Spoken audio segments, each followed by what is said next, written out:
গান জায়গাইতেছি শুনতেছো? হ্যাঁ, শোনা যাইতেছে তো ওদিকে। চলো দেখাই।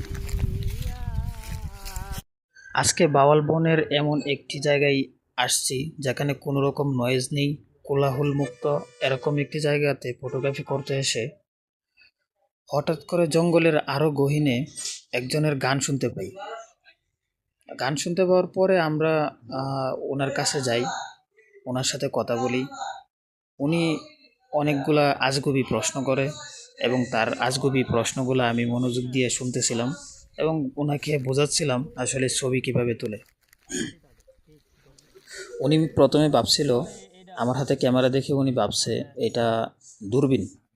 তো ওনাকে বোঝালাম যে আসলে এটা দূরবীন না, এটা হচ্ছে ক্যামেরা, এটা দিয়ে পাখির ছবি তোলে। তো ওনার প্রশ্ন ছিল পাখি ছবি তুলে কি করি। আমি বললাম পাখির ছবি আমি বিক্রি করি। উনি তো অবাক, পাখির ছবি বিক্রি করা যায়, কিনে কেডা? তা আমি বললাম পাখির ছবি এক একটা অনেক দামে বিক্রি হয়। তো উনি ওই যারা পাখির ছবি কিনে তাদেরকে অনেক বোকা বলল, তো পাখির ছবি আবার কিনা লাগে অনেক টাকা দিয়া।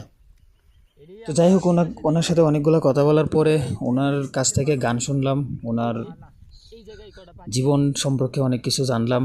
আমি সাধারণত যারা আমার হচ্ছে বড় অথবা মুরব্বি টাইপের যে লোকগুলো আছে তাদের সাথে কথা বলার সময়